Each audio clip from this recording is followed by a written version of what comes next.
Hey guys, Steven here, Fanatic Perspective. I got Vashawn and Chris back on here from Unfiltered Longhorn Talk. You guys have, grown to really get to know Vashawn and Chris with their recent appearances on the channel and really helping me break down this football team post spring.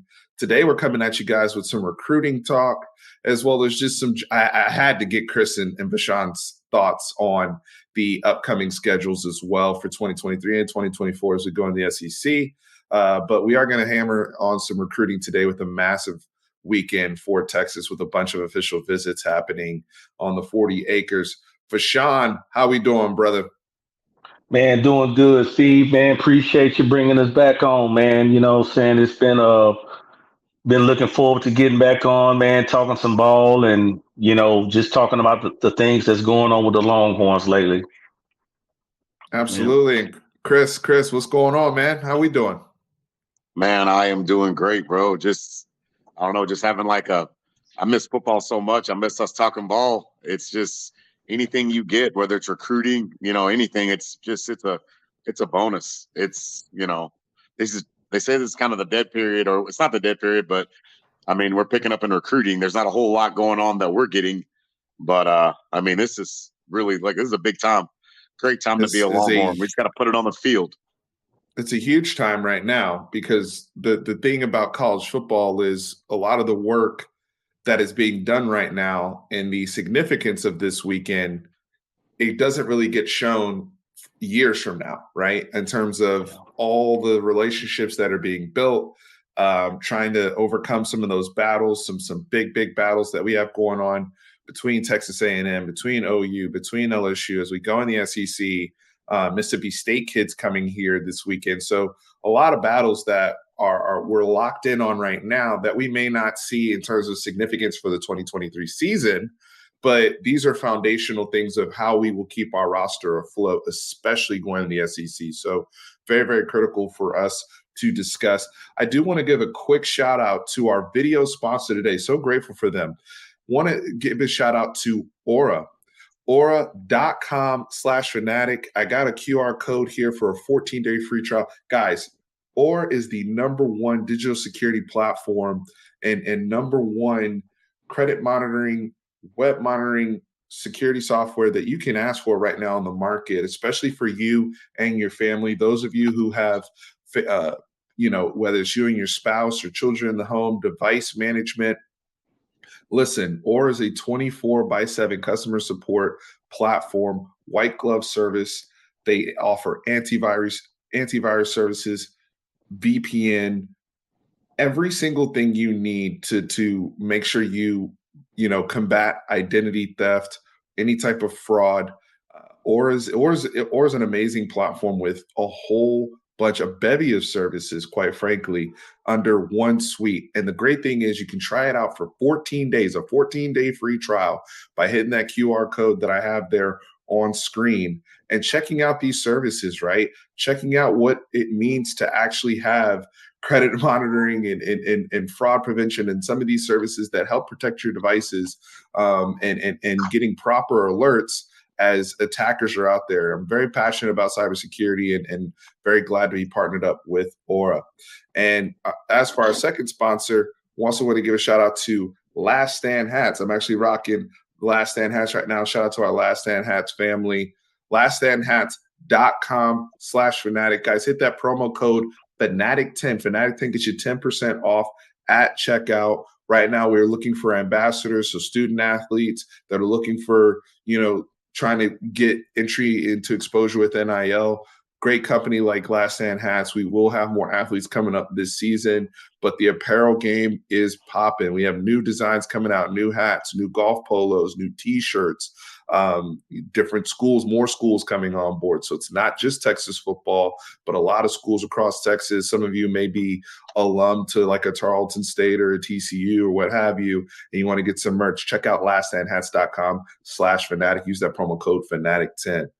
Fellas, one thing that happened, so we had some good, it was the best of times and it was the worst of times in Texas recruiting. And I'm sure you guys are seeing this in the unfiltered space. So out of the San Antonio area, Freddie Du Bois commits to Texas. Very electric playmaker coming off of a torn ACL last season out of Smithson Valley, and commits to Texas. A guy that has track speed, great size, amazing hands, incredible after the catch.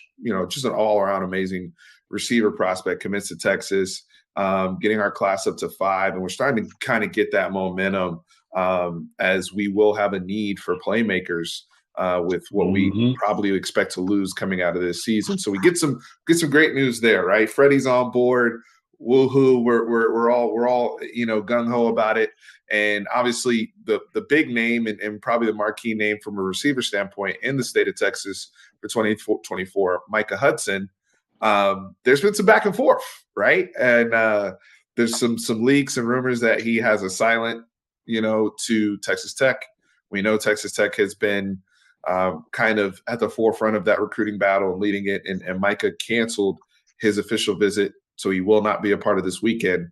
And, all hell broke loose on social media. And so before I get to Chris and Bashan, because I want to know what they've seen on the Unfiltered space, I just want us to take a deep breath as a fan base. And I know, again, we just stressed how critical these weekends are and recruiting at this point in time and building that momentum. But to see grown adults act the way they've acted this week over somebody that hasn't officially made a decision yet, and we still have to play football this year, by the way. There's a lot that still goes into this. To act the way that people have acted and to react in the manner, I understand message board talk to a certain degree, but when message board talk bleeds over into social media and people's accounts and people's family members, and this whole game starts going back and forth, it's become very, very nasty. It's very, very nasty what's been going on. I know some of our guys on the team, like Jonte Cook, and those are still lobbying and trying to recruit on behalf of Micah Hudson. And he's one of those guys that I thought was a priority recruit for anybody in the class of 2024. But I don't know. Bashan, I don't know if you want to start with anything you guys have seen in your space regarding this particular recruitment, but from what I've seen, it's been nasty. Man, Longhorn Nation, just relax.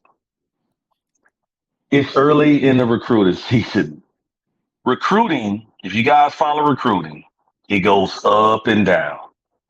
Last year around this time, if correct me if I'm wrong, we was behind with Anthony Hill going to A&M and Colton Vossick going to Oklahoma. Where did they end up going? To Texas. And even if the young man from Lake Belton chooses to go to Texas Tech, it's still nothing. It's look, just wish the young man good luck and move on. Because in today's time, you can get a kid back. We've seen kids pick a school and get them back the next year in the transfer portal. I'm not going to cheapen the kid's talent. I'm not going to cheapen the position.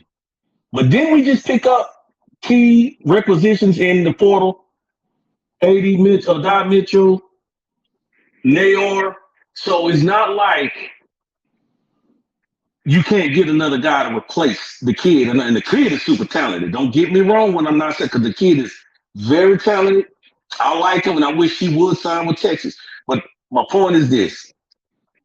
Man, stop overreacting. It's early. If he picks Texas Tech next week or in 2 weeks, oh well. Texas is gonna keep recruiting that kid until December. Y'all know this. And then when the season starts, a whole bunch of things can change.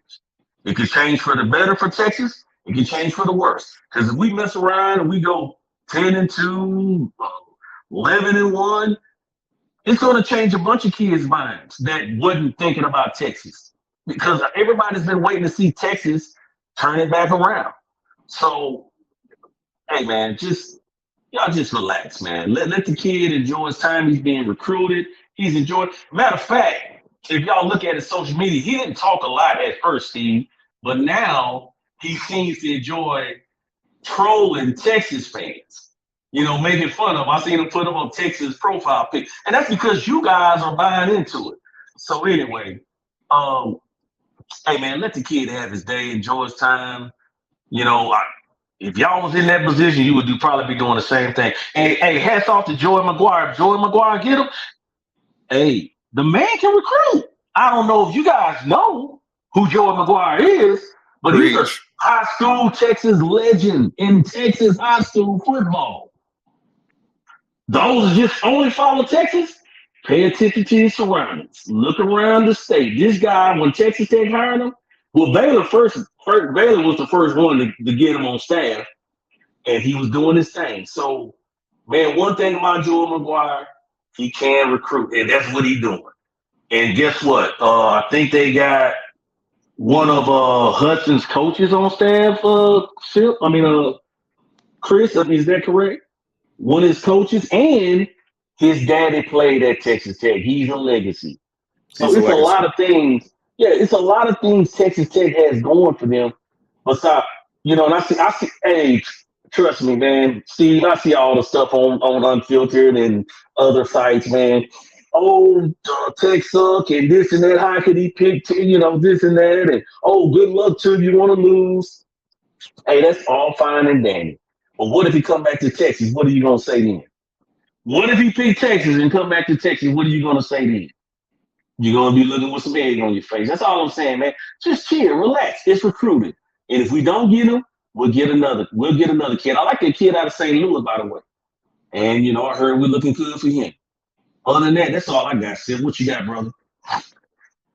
For me personally, what's so funny? It's everything you said is just right on. And when you were talking about, he grew up, he grew up in a Texas Tech family. The reason why a lot of people don't like Texas fans is because I guess that mindset that we think that everybody should want to be a Longhorn, that everybody grew up, either you love them or you hate them. You know what I'm saying? And it's just like, it's very toxic to have that mindset. And I mean, I guess we're mature enough to, wish the kid luck once he goes somewhere else. But it's just like, not everybody grows up a Texas fan. Yeah, Texas is a cool brand. Like I grew up a Ranger fan. Let's say I played baseball and I was really, good enough to play baseball and get drafted, and the Yankees drafted me. Yeah, I grew up hating the Yankees, but I mean, I could wear the pinstripes very well. The right offer got made. At shortstop, number 7, or not number 7. Hey, you gonna have the Yankee shave and everything, Chris? Hey, I'll do it, and then I'll wear like number 66 because all the good numbers are retired. But that's fine. It's okay. Hey, one quick thing though, Steve. I don't care if Jared Jones drafted me in the first round. I ain't going. Hey, there you go again. There's that Redskin again. But that's his first infraction. That happens again, Bashan. We're going to have to mute your brother. Go ahead, Chris. I'm sorry. And what's funny is that his brother played for the Cowboys, and he still hates the Cowboys. I don't get it. It's all good, man. It's all good. It's not hate. I know you don't hate, but you know what I'm saying. Yeah. Everybody's saying you. But man, it's just like, I think along with everything with, just our fans like thinking he should just be Texas, he should be Texas. Another thing, I think the reason why the fans are freaking out is that they're seeing Texas as a 8-4, 7-5 team, the way we've been the last several years. They're not seeing Texas as the 10-2 team that we're projected to be. We say this every year.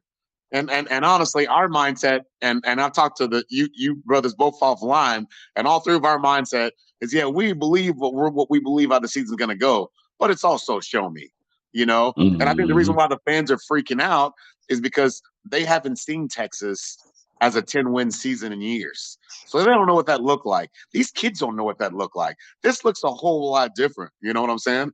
And Stephen, I was having a conversation with Bashan, and it's funny. It's like we were talking earlier on about personal life and kind of the same conversation a little bit. Is I was like, and I know Bashan very well. Bashan is a man of God. He is a great man. Like he is. We don't just talk football. We talk life. We talk everything. And the fact that makes Bashan greatness is that he's a man of God. If he wasn't a man of God, he'd still be a great man. He'd still be somebody to talk to. But it's like I've seen him as the Texas being supreme type, the personality that I see every day. Everybody doesn't. These kids aren't seeing Texas at his best. I'm seeing Fashawn at his best. I'm not seeing the Fashawn that he's talked about and witnessed to us about from years past. I mean, they're seeing a 4 or 5 loss. I'm not saying that your life was a 4 and 5 loss team. The analogy I'm giving you basically is that these kids hadn't seen Texas the way it's going to look like, the way everybody treats us whenever we're this good. And when they see that, let them make the decision after that. Don't, and if at that point, if they pick Texas, great. People just seem to forget when Texas was winning 10, 11 games, how easy it was back in the day for Mac Brown to have his class already picked out before this time came. If we win like the way we need to win, that's how it's going to be. These kids that are, especially the conference we're going to, the SEC. I mean, literally, if you have your chance, and I'm not throwing any like mean things to any other cities in the SEC, but if I have my choice of Austin, Texas, or Starkville, Mississippi for 4 years, baby. I mean, that's what Eli. That's what Arch Mannington said. That's what that Wingo kid that's from St. Louis has said. I mean, a lot of kids are telling you that, man. Austin's a happening town. We just have to. It's a happening area to be in. We just have to literally win like we're supposed to. I think, yeah, and Chris, I think winning is paramount over everything, and I agree with both of what you guys have said about if we're able to handle our business, especially this season, last season in the Big 12, and show that momentum going into SEC play and maintain that level of play, that exciting brand where people are being developed, people are going to the league, we're playing with a certain level of physicality. We have a clear aspect of depth on our football team that stands out where, hey, if you come into this program, it may not be the right away first year, but at some point you will be featured, you will be showcased, you will be developed, and you will move on and hit your goals. I do think though Texas from their pitch has to be broader than just selling Austin. I think it's important that we really sell aspects of football. It can't just be Austin. It can't just be NIL. It can't just be NFL and development. It's gotta be all. It has to be it all because some of these look for every Arch Manning or Ryan Wingo or honestly, we talked about it. Like, yes, that would appeal to us. All of those things. It's an amazing city. However, we just Brennan Thompson just went to OU, and some of these other kids that are into hunting, right? And they're more country boys. They don't care as much about those type of things. I'm just thinking of Brennan Thompson off the top of my head because I know like that was something that he connected with like Jordan Shipley over. But there's a lot of guys out there that are different types of dudes, right? Like that aren't on social media as much or don't really care as much about going to a city school. They want to feel like they're at home. They want to have that home environment. And it may not just be from the school, but also from the staff, from the team. So Texas has to I'm not saying that's not in their pitch to kids. Don't get me twisted. I'm just saying the cookie cutter, we're Texas, this is Austin pitch. That's not going to appeal to every single kid. Exactly. Yeah. It's not. And so we can't sit up here and act confused and say, well, why does somebody want to go to West Texas? Or why does somebody want to go to a smaller school or anything like that? I think we also need to kind of get out of our own bubble and understand some of those things. Look, and to end this, to tie this off, Vashawn hit it nail on the head. Kids are coming back around with the transfer portal. Sark has said it before. If you finish second place, maintain the relationship, be good to people. You never know if they're going to need you down the road, if they're going to come back around, or if you as a staff member end up at another school, right? Exactly. This is exactly how we got Xavier Worthy. Sark built that relationship at Alabama. Xavier Worthy was at Michigan. Next thing you know, the phone call gets made. Both people are in a different place, okay? Because relationship was taken care of. So I'll end it off there. Quinn. That's exactly same thing, right? Good point. So it's never fully over. Yeah, we had meltdown. We had a meltdown on this channel over Quinn Ewers. Boy, we lost Great Quinn. Point, it was a meltdown. That was a meltdown when Quinn Ewers commits to Ohio, decommits from Texas and commits to Ohio State. And here we are now. He's going into year 2 as a start quarterback at Texas. So as Listen, we get Longhorn old, Nation. Yeah. as we get older, Longhorn fans, let's understand relationships don't just die all of a sudden Yeah. because somebody picked another school. I want to get into real quick because I know we're limited on time here, but real quick, touching on huge weekend of visits. I would say highlighted by one Colin Simmons out of Duncanville, who I watched up close and personal in the state championship game against North Shore, and just took over the game right at the end of the game, and somebody that I would say is probably the best NFL prospect defensively out of the group if we go long term, especially considering the position that he plays and the explosiveness that he plays with. But there's a bevy of 5-star kids, there's a bevy of talent in this class in the interior, offense and defensive line. Some more wide receiver weapons that we can pair up to go with a Freddie DuBose, who's now committed, and adding to that group because we think we're going to lose some guys after this season. Where's your guys' heads at? Vashawn, I'll start with you just in terms of some guys you have your eye on out of this group that's visiting on June 23rd. Well, first I was going to say, because I really think we need pass rushers, we really do. But I'm gonna look at it in another perspective too. Even though we're pretty solid there right now, but I don't know if you guys are looking at this list. We could possibly have all our secondary guys in this weekend. Everybody that's going to pretty much commit to us. And I'm talking Kobe Black, Selman Bridges, and Corey Gibson. All are trending toward Texas.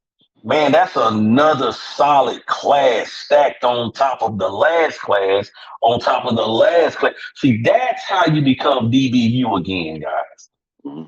I know we had our little run with Herman in the 18 class, but then we kind of fell off with the 19 class, and we tried to come back. But if we land these guys right here on top of the kid we just took from what's his name, Phillips' son, Santana.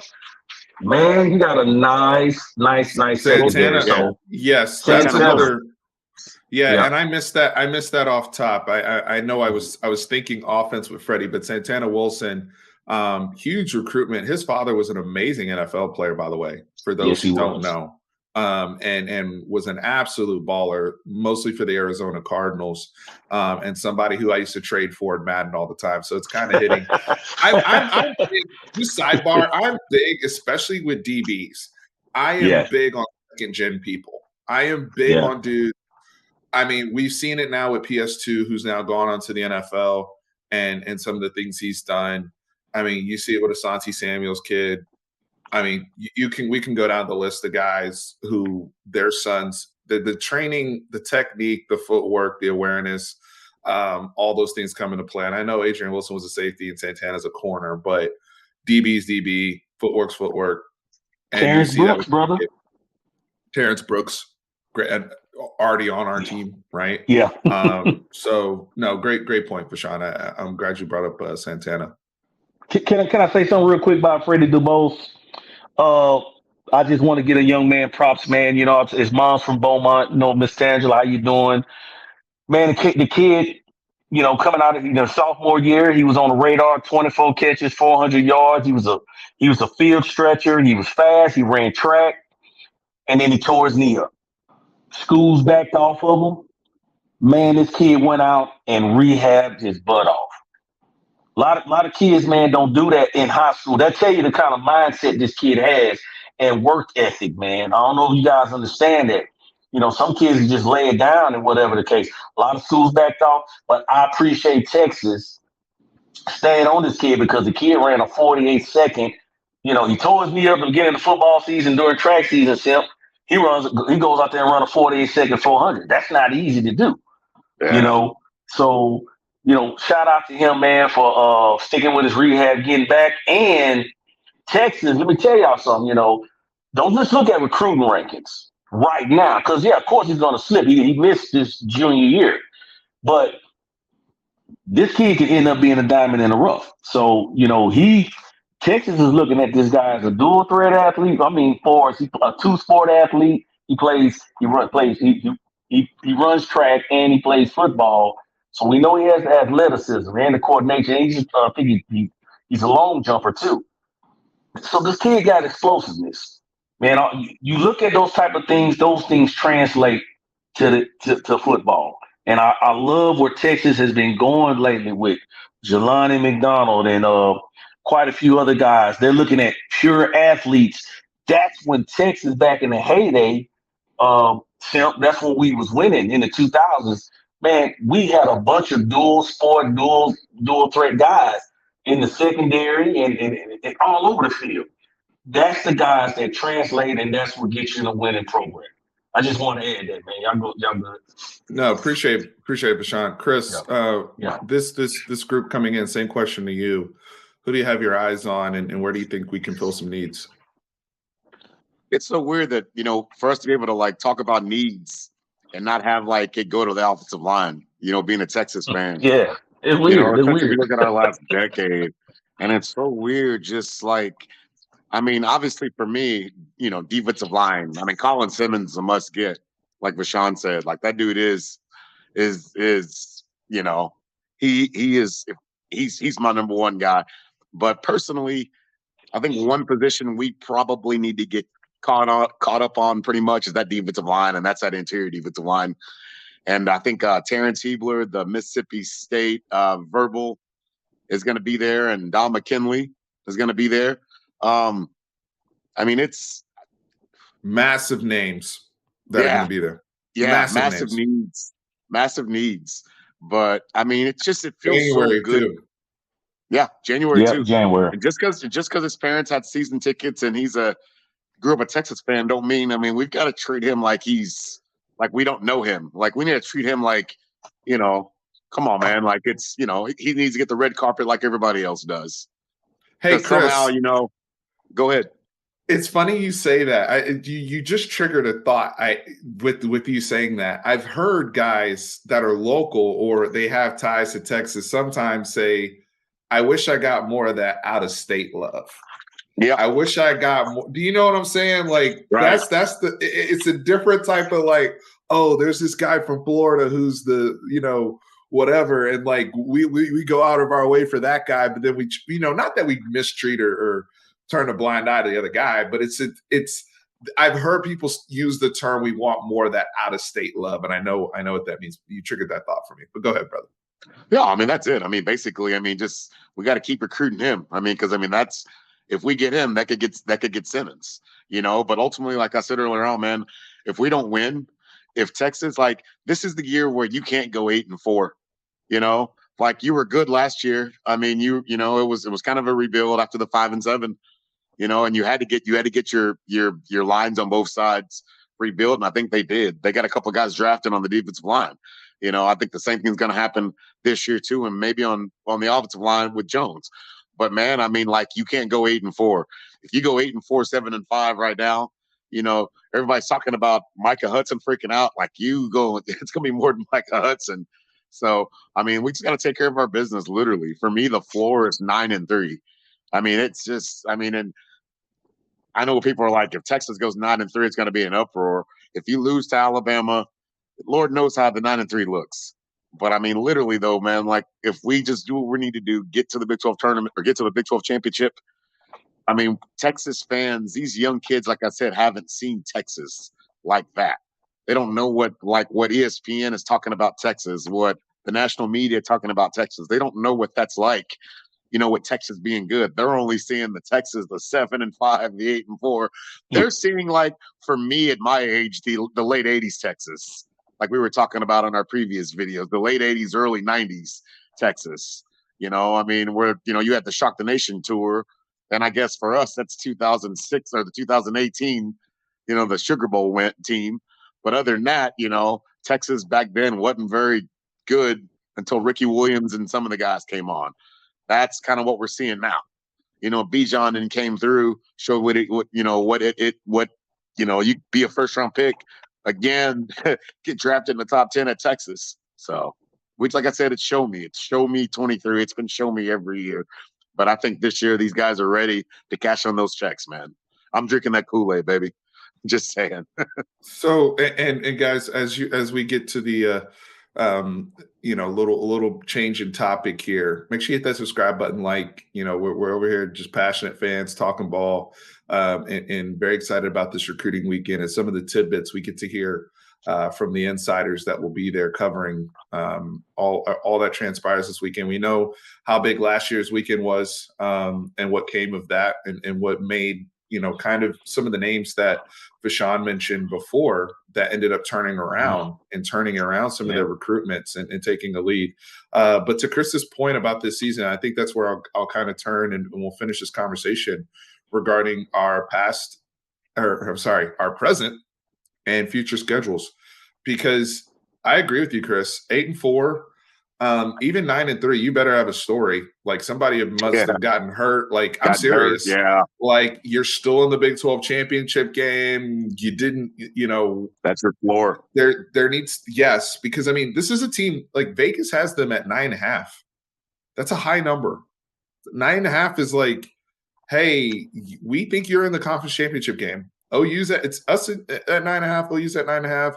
Kansas State's at 8.5. So Texas, again, and I've said this before, and I'll continue to repeat this: Jalen Ford, Jahdae Barron, Christian Jones, people that have come back. Okay, Tavondre Sweat. We can keep going. Yeah, Jordan Whittington. They did not come back here to go 8-4. No, they did not come back here. Like, let's talk about this. Okay, I mean, we're also looking at a situation where you have a quarterback, and somebody commented this on the video we did. Shout out to Amanda and Kyle in the video we did earlier this week with them, kind of running through the schedule and some Longhorn talk. But somebody commented there and said, well, why do we have these high expectations for Quinn Ewers? He's only a sophomore, blah, blah, blah. Guys, that's not how college football works anymore. He's been in college football for 3 years now. So this is 3 years now. Yeah. This isn't just, like the old days where somebody plays 3 or 4 years or whatever before now's the time. He's had enough run. He's had enough experience. There's been people that have produced far more with way less reps, way less experience, way less around them. Okay. So again, we can't make excuses anymore. I'm just going to be blunt to Chris's point.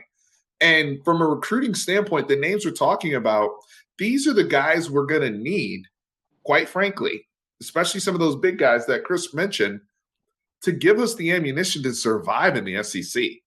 Because when you start looking at this schedule, let me bring up the 2024 slate real quick, just for perspective here. I'm going to share this on the screen. Because I think I really want people to understand the gravity of what we're talking about when we go – this is a gauntlet for everybody in the conference. I don't give a damn who you roll with, okay? Let me move the code real quick. This is a gauntlet for everybody, okay? So if you go into this conference and you don't have the back end talent, the youth to help supplement some, with the portal guys you bring in and everything you have going on, you're not going to make it through a whole slate of this, through these 8 conference games. And oh, by the way, Texas still has to play Michigan at the beginning of the season as well. We got to have proper context here. Do you guys? I mean, what, Vashawn, you talk to me about this when you saw the SEC schedule roll out. What crosses your mind, man? Maybe I'm ranting. I don't know. You help me out. No, you're good. Hey, and look, man, I'm with both of y'all about is no excuses. This is our team. Talent is there. We're loaded with talent. We talked about this on our last video. We now might be going too deep. Now it's some unproven guys, but if they step up and do their thing, like especially on the edges, the unproven guys, except for Barron Sorrell, man, we should be pretty good. What's crazy, we came and won the first Big 12 championship with James Brown. Wouldn't it be ironic that it's the last year of the Big 12, we go out and win it? But the point I'm making is we should win it. The only reason I see us not winning it, and it's going to be Sark. Sark is the X factor to me. Now, jumping to the schedule, man, I'm looking at it. Our home schedule, we got Georgia. Georgia's better than us. I just be real. Right now, Georgia's better than us, guys. Let's look at it too, And this Chris. is looking ahead. This is looking Yeah, ahead as this we is looking ahead right now. Yeah, guys. yeah. As of right now, to this moment, I'm just gonna say what I said. Florida. We can beat Florida, and we got them at home too. As of right now, we don't know what's gonna happen next year. Kentucky, Stoops got them turned around, but that's a winnable game too, especially at home. Simp, what do you think? Man, Stoops is one Calipari comment away from being OU's next head coach after Venables goes 6-6. I'm saying, like, if Calipari keep running that mouth, I think Stoops gone, man. You probably heard it somewhere else a couple times, but yeah. But yeah, I mean, that's a tough game. He's built something. Yeah, it's there. a tough game, but I think it's a winnable game. Yeah. And another thing too, Steve, is we got more talent than them. So it's going to come down to scheme and X's and O's. Mississippi State, we got them at home. I don't know what Mississippi State looks like, but they just lost the Pirate, man. Rest in peace. Mm-hmm. We should be better than them too. More talent. Let me just say that. Let me start saying we should be better. We have more talent than them. Let me say it that way. Okay, away game. That's where it's going to get tricky. We go to Arkansas, Steve. We know what happened there. I'm not going to even try. You know, some people say, well, we should be better than Arkansas. But, man, it's a tough environment. Y'all saw what happened. They run that 3-high safety look that gives Steve fits. Steven. We call him Steven now. He's not Sark today? No, he's not Sark today. He's Steven. Okay. Going to Texas A&M. I don't have to say nothing else. To me, in my opinion, we got more talent than A&M. They lost a lot in the portal. They took that big, massive class, but they lost a lot of guys in the transfer portal. So I don't know what they're going to do like in 24. A&M's a team, though, with a good season this year. They could – I would not be surprised if they reloaded for 2024, especially – if they get a good year out of Connor Weigman. So some of these teams are TBD. I mean, Florida's really hot right now on the trail recruiting wise, but their schedule for 2023 is also hard. And Billy Napier could be, we got to see what's going to happen with him, because I think their schedule this year is really, really difficult. And then you couple that with now everybody's going to be in a gauntlet for 2024. I think it's going to be interesting. The reason, and I want to frame context here, folks, as we kind of wind down, because it's important for everybody to understand. The reason why we were kind of emphasizing the 2024 schedule is because it is imperative Texas handles their business in 2023 for us to be competitive in 2024, if that makes sense. It is imperative because these kids, yes, Chris made a point about we shouldn't have to rely on freshmen and having people come in and play right away, blah, blah, blah. But with these type of schedules where you're playing, that type of battle week over week, depth is going to be key. Okay. Yes, it is. It is going to be key. Chris, go ahead. All right. We were like on the jump on top of the point that Sean made and what you were talking about, Steve, with Coach Coach Steven or Coach Sark. I'll call him Sark, but Sean's calling him Steve today. But man, why we disrespected Steve out here, man? I don't get it. You know what, man? There's just I don't get it. Like he called some great. We love all the Stevens, but he called some great games last year. But just like when you go through that ADD or the stress of being a Texas fan, I don't know. You just go through it. Some days are good, some days are bad, But the thing that I'm really interested in, man, is that talking about the coaching is just like I wonder how Sark is going to handle Paul Chryst. I want to see Paul Chryst's role. Is he going to be able to talk to Quinn Ewers when he walks off the field? Is he going to, like I saw, Gary Patterson talking to some players during the Alabama game. So I just like to see what his role is going to be. I want to see who's that person that can tell Sark, hey, Sark, no. We saw in the bowl game that the way the offense was ran, or the way, we've all rewatched the game probably a couple of times since we all met again, and it looked like Sark wasn't with it. I mean, someone's got to be able to tell Sark, hey, this is the right back you need to have. Or, like, I think Paul Chris, if you look at games that we lost this year, I think the Oklahoma State game, if he's there on the sideline and can whisper into Sark's ear a couple things, how Oklahoma State made the adjustments at halftime against our running game, I think that's a game Paul Chris could have won. I think the TCU game, I think Paul Chris could have gotten Bijan Robinson started and Rojo. I'm just interested to see how much Sark is willing to let go.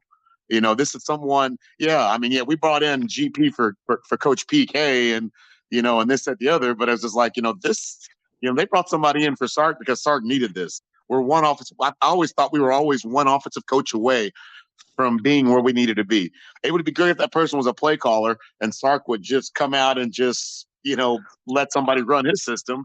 But if Sark's not going to do that, I want someone on that sideline that can call him or whisper in his ear and say, hey, man, no, let's scrap this. Or, hey, let's get back into playing the hits. Let's get back into doing the things that were successful. There's so many of these plays that we've seen in the second half of, like, he set himself up in the first half, and it's like, let's run something out of this again. Like in the Texas Tech game when you didn't see Keelan Robinson in the second half after you ran those plays, I'm like, get him back out there. There are other things that you could do out of this. There's those cheat codes that Sark is missing, and I hope Paul Chris can help him open up those cheat codes. Yeah, I think that's where somebody in his role will be helpful. I don't know how much impact he'll have with, like, directly with quarterbacks and things of that sort. I always look at him more on the offensive line, more in the trenches type thing. But to your point, Chris, I think one of the reasons why Chris has such a good win percentage as a coach is you have to, especially in the Big Ten, you have to have made those adjustments in the second half of games and figure out how to navigate adjustments being made against you or counters. And that's something that Sark has clearly struggled with. Look, our personnel was off to start the game against Washington. I'm going to keep it a buck. Our personnel groupings were off. Keep it 100. Yeah, they were off. And so that's a whole nother thing too, where if we can get to some of these things where it's just to me, it's like common sense type stuff, to have, to understand what personnel works against the opponent and where people need to be in the game and solving for certain things where it's like, hey, coach, we're taking that away from ourselves. Like we hit on this all second quarter, Texas Tech being an example where we're killing it on RPO glance routes to Jordan Whittington. Tech didn't take that away. We stopped running it. Exactly. That's the type of stuff where if he can kind of come over and say, hey, coach, let's get back to that. They never really took that away. They never saw for it. I know you want to get to your play sheet and all these other things, and you want to be dynamic as a play caller and stay ahead of adjustments, but force teams to adjust. See what adjustments they're going to make, because that'll actually help you more as a play caller down the stretch. Those little tweaks like that, tendency breakers in the second half, I think is a lot of what Chris is talking about, just recognizing certain tendency breakers to help us break through. We have the personnel, and nobody builds a better script than Sark does to start these games. I've never felt like unprepared. Nobody builds a better script. So these are little tweaks we're talking about that I think should help us break through, on top of the quarterback maturing and the quarterback having another year in the system and problem solving. Some of these things get nipped in the bud if Quinn Ewers is probably in year two last year against, in the TCU or in some of these games where he can make some of these checks at the line of scrimmage and solve for it before the coach needs to. So there's a lot that comes into the fold there. But I agree with you, Chris, where our assistant coach can help there. Let's get into closing thoughts, because I know we got to get Vashawn on and you guys out of here. But Vashawn, if you want to start off, man, just anything else that we missed or anything else you want to touch on before we close up. Just going back to what we just talking about, man, the season for me, and me and Simp, we talked to some guys.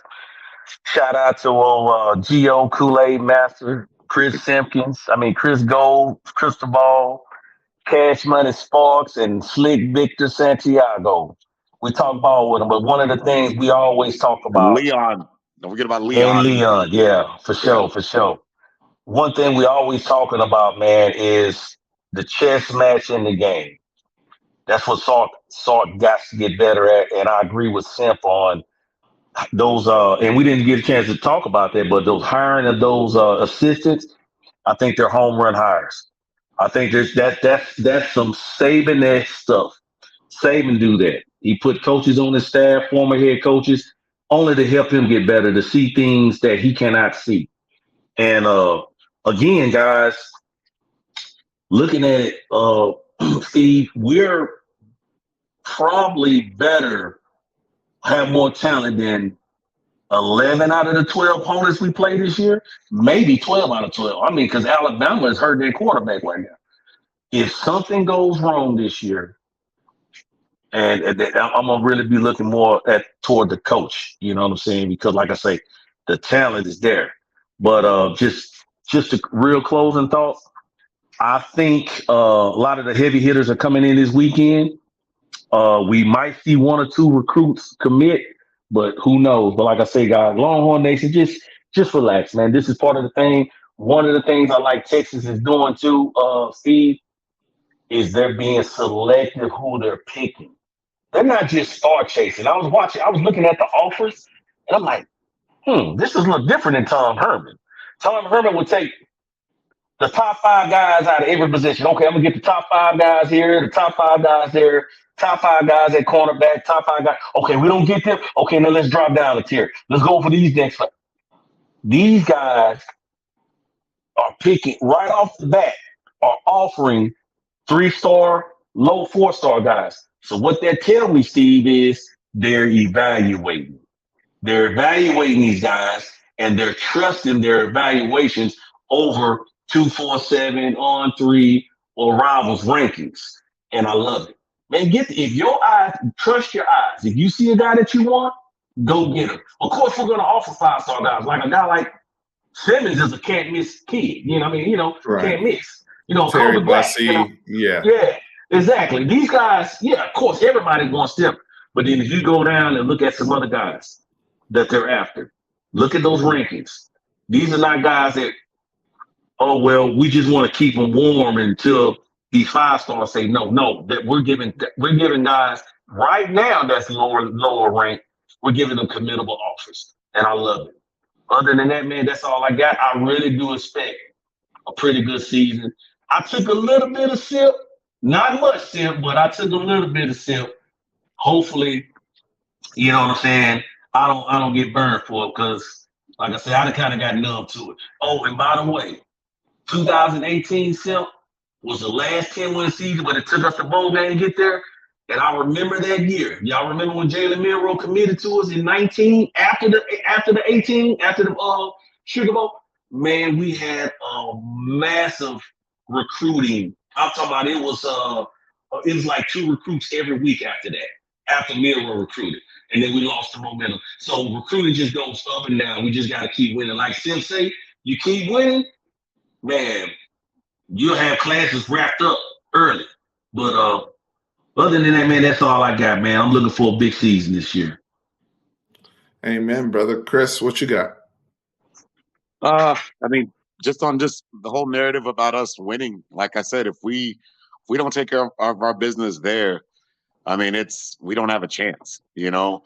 But we were talking about a couple of previous videos before what made Georgia, you know, and it was their strength conditioning and their unity and stuff. And right now is like a time where I feel like we need to, you know, and I know those guys know that. I just pray that they are really, and we can't compare everything to the 2005 team that won a national championship. But I remember Vince Young hearing the stories about him writing down, if you want to beat Ohio State and if you want to go play for the national championship, meet me here right now, man. This is where you get better. This is these dog days of these summer times is when your season is won and lost. You know, it's not. I mean, the off season in the wintertime is. I mean, it's prime to not. It'd be great if you come in like right now and not needing this time to be in shape. You should already be in shape right now. But right now, I just hope that they're doing everything they need to do I saw a really good article on Torrey Beckham today, and I'm going to read it a little bit more and study a little more about him. But, man, if we're going to get where we want to get, this is that time right now. This is – oh, man. I mean, unless you played football in high school or college, you don't really get it. And three of us all have done that, so we all get it. But it's just – this is that time. It's I don't know, man. Like, I hope Mr. Ewers is ready. Like, I hope all these videos we're seeing about him being ripped up, he's ready. Because if he's not, there's a monster back there. There's a monster back there. There's a monster waiting. But, I mean, at the end of the day, though, like, I think he is. Like, I think this dude seems as ready and focused as I've seen, I mean, he's doing things that we've never – I mean, I've got a really good friend of mine, my buddy Tommy. His trainer is – really, his trainer is Quinn Ewers' trainer, and man, like Quinn Ewers is just, if you haven't seen pictures, man, you need to see him. This dude, he looks ready. He looks ready. So one thing I'll add to that on the Quinn Ewers piece is getting the shape that he looks in. I agree. Already looks, you can tell the work he's put in. You don't just look like that without putting in any type of work. I would like to see him, and this is as much a Sark thing as it is a Quinn thing, allowing him to use his legs. This is a guy that was not necessarily a dual threat quarterback in high school, but somebody that was very, very mobile, had the ability to threaten all levels behind the line of scrimmage, in the pocket, to make intermediate throws. The best throw I ever saw Quinn make was against Duncanville rolling left, a 55-yarder where he hit somebody in the back of the end zone in sophomore year of high school. And that's on the move. And so last year, this element of almost making him a statue back there, it felt like, and not allowing any type of movement. I understand you don't want to run your quarterback, and Sark's not. I get all that.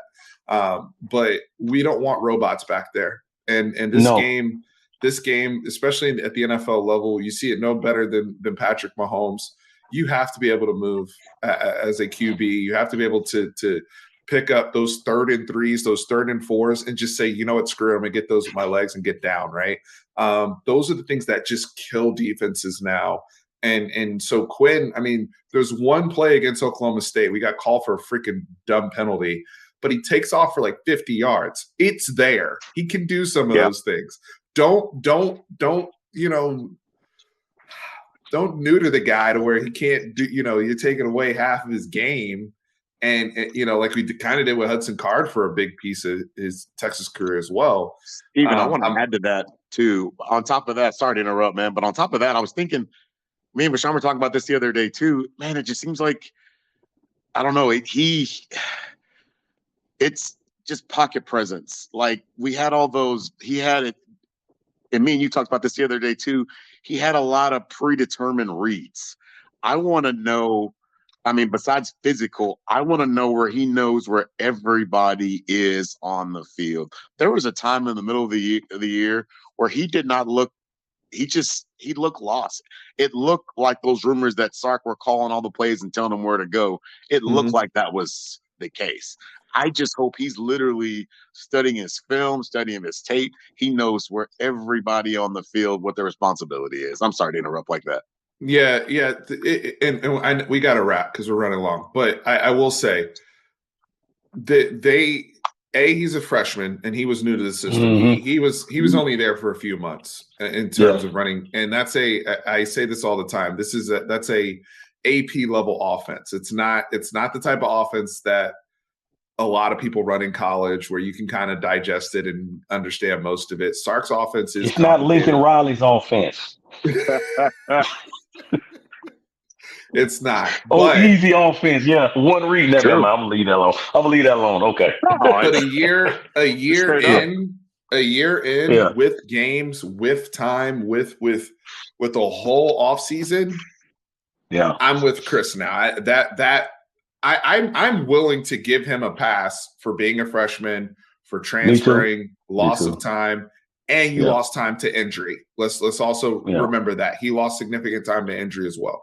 So you not understanding the gravity of everything, that is understandable considering the complexity of the offense. That's off the table now. It's a complex offense. Like we've had time. Yeah. It's your offense. take ownership. Yep. That's one of the So reasons Arch Manning came to Texas. Is because Sark runs that pro style offense. They wanted it. They could have sent him to anywhere. One of those easy type offenses, one read, cut down half the field. Hey, Sark's offense. But what gives me hope, Simp and Steve, is what Hudson Card, how he looked in the second year in Sark's system. agree. Yep. Man, he looked totally different than when he went up to Arkansas the year before. And he came back and jumped in that Alabama game. Boy, he pocket presence, going through his progressions, knowing when to run. And I read, and I'm going to be done talking. I think I heard Sark say he is now going to allow the quarterbacks to run freely when they see something. Because I agree with Steve. Ewers, when he runs, and he did it against Washington, he can be dangerous. And it just adds another element. So you can't drop your linebackers back. It's he ain't gonna run, and then they're clogging up the throwing lanes. Now they gotta respect that. Just run and get 7-8 yards. That's it. Slide. That's it. I'm done. Everyone, Chris, Vashawn, Unfiltered Longhorn Talk. The gang was back here. We're gonna have them again. As much as y'all want to come on, honestly, and talk ball and recap some things, maybe when camp gets up and running and whatnot. But we're going to be here all off season, a little over 70 days away from the start of the season. But check out those guys, the Unfiltered Longhorn Talk group on Facebook, Vashawn and Chris and the entire gang. There's a lot of people over there that put a lot of work into running a very, very large community. But enjoyed the chat with you guys today. And I also want to give a thank you again to our video sponsors, Aura, the #1 online digital services and security platform. 14-day free trial we got going on here. This QR code is very, very important. But guys, with that service or a bundle of services, if you will, VPN, antivirus protection, password manager, updates that you guys can get on devices. If you have children, if you have multiple people in your home, it's a very, very affordable rate after that 14 days. But what we're pushing right now at aura.com/fanatic is just the free trial. It's just to try it out. If you're looking to get a home and you want to make sure you have credit monitoring in place and certain things where you have the insurance behind you and the 24/7 trusted security team to make sure that your identity is in place, check out aura.com/fanatic 14-day free trial. And of course, Last Stand Hats, our second sponsor, laststandhats.com/fanatic, promo code fanatic10, 10% off at checkout. You see the beautiful hat rocking here. Texas gear. I see already people who are ordering on the last video that we put out, making sure they're looking right as we get kicked off for the season. Texas baseball merch on there, multiple sports. We're going to have basketball ambassadors coming on, taking advantage of NIL opportunities as well. So shout out to Last Stand Hats. Everybody, appreciate it. Make sure you subscribe, like the video, help us grow the platform. And remember, horns always up. Hook 'em. Hook 'em.